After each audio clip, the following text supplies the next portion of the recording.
Hey beautiful humans, my name is Dannii and I help humans, beautiful people like you, thrive despite their health challenge. This is a video series to share little pieces of my journey that hopefully will help you to get to know me, understand my journey, understand my diagnosis of multiple sclerosis, MS, and just really give you an understanding and a perspective of where I'm coming from when I share different other bits of content on my social media channels, etc. And also to give you an idea of why I know what I know, and most importantly, my intention with this video series is to hopefully inspire parts of you to really commit to yourself and your health and your own journey. Maybe share this with somebody else, a loved one of yours that could really do with this information as well. To connect, a huge intention is connection, and so that you know that you're not alone in this, in whatever you're experiencing, whether it's a similar challenge or maybe there might be just parallels.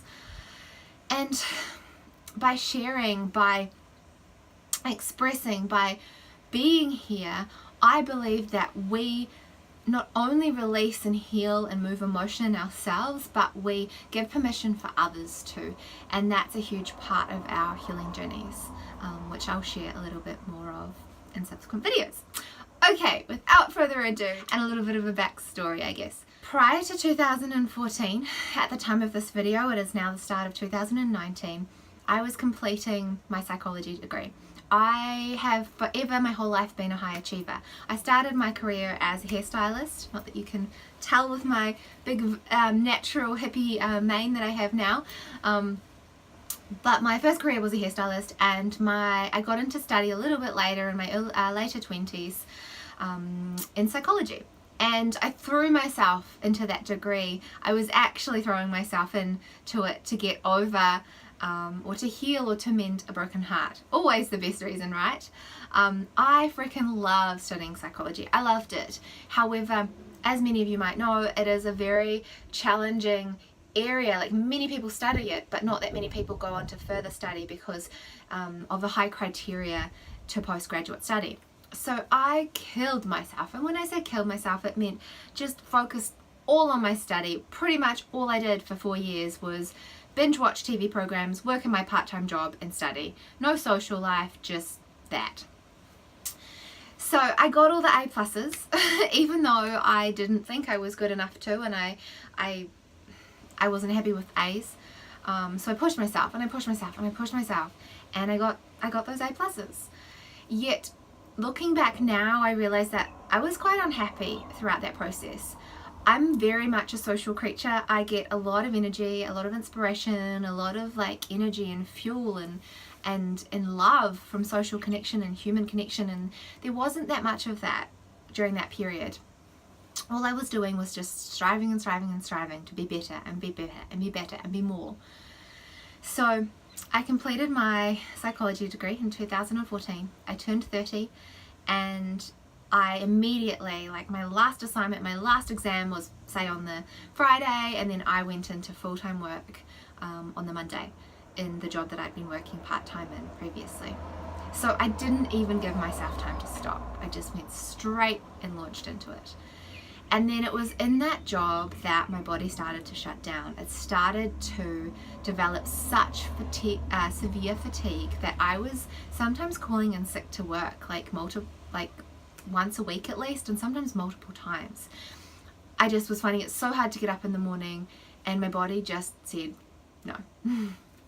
And then at the same time as this happening over the months after completing my degree, I was planning a trip to Europe for my family, a 6-week trip around Europe for myself and my parents. And I took that on, as I always used to, as my whole responsibility, and I would be amazing at it as I was amazing at everything else. And yeah, high achiever, eldest child, make my parents proud, you get the picture. It was in Italy that my first symptom of MS emerged. I had been out partying the night before with a beautiful, dear Italian friend of mine, and I thought that, because I wear contact lenses, I thought that I had just gone to sleep a little bit drunk with my contact lenses in my eye. So I woke up the next morning and my right eye was very, very sore and it was very blurry. So I could not really see out of my right eye. And I just thought, oh, it's my contact in there, and I fished around and I couldn't find one. This soreness and this impaired vision lasted for quite a while. I think it was a couple of weeks before I got to an English speaking country, and I always joke the irony that I went to the eye hospital in Ireland where I had my eye checked out, and they told me it was optic neuritis, which is a symptom of MS. And they told me that when I get back to New Zealand I should have an MRI to check that I don't have multiple sclerosis. I will always remember that MRI, and I write about it in my upcoming book that's about to be released sort of in the next 6 months, about that experience of sitting in that MRI and considering my life and my mortality and what would happen if I was delivered some really bad news. I will always remember the tears trickling down my cheeks as I lay really still, because they, you know, hold your head in the thing so it can't move. And considering or thinking about my friend's dad, who had not long before passed from a brain tumor, and thinking like, what would I do if I was dealt a similar fate? Like if I have a brain tumor. And the funny thing was, I wasn't connecting it to MS at that point. I just thought of the worst case scenario being brain tumor. I didn't really understand that multiple sclerosis can mean your life is impacted potentially as greatly as a brain tumor on some level, and that I could be diagnosed with an illness that I have for the rest of my life. It didn't quite compute. It wasn't until I was sitting in the neurologist's office and I had my brain scan on the screen and I could see the little white dots, and those are lesions. Those are where the myelin or the nerve covering is gone, which if there's enough of them and if there's enough of that in specific places, it means that it impacts the nerve functioning, your motor skills, your cognitive function, amongst many other things. I remember also comforting my mum, like holding her hand, and she freaked out. She heard lesions and she thought tumor, and she was like, oh. And I, having studied psychology very, very, recently before, knew what those dots were. And I'd also learnt about, Parkinson's and Alzheimer's and brain atrophy and all of those things. And so I was the calm one in that situation. I was the one holding her hand and going, it's okay, it's okay, it's okay. Because I knew what that was. And on some level, I guess I was prepared. I've always been prepared, in that I always look at challenge and I always look at stuff like this as like, okay, so what next? Like what can I do about it? Like how can I respond? And so yeah, I was reassuring her.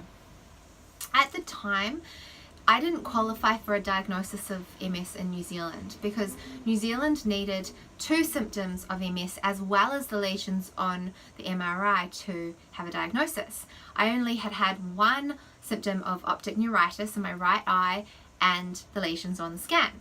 So at that point, I didn't actually have MS according to New Zealand diagnostic criteria. They offered me steroids if I wanted to fix my eye quicker. I declined. And they said, there's no actual cure for MS. We will just continue to monitor you with MRIs and make sure you have enough vitamin D. It's really good if you live really close to the equator and get a lot of vitamin D, and there's less levels of less incidences of MS the closer you live to the equator, and more the further away that you live. And it's very common in women particularly. And so that's kind of all I knew at the time. And it wasn't until a couple of years later that I had to then reface my MS, which I'll share about in a subsequent video. That's all for this one for now, but thank you for jumping on to hear the start of my story.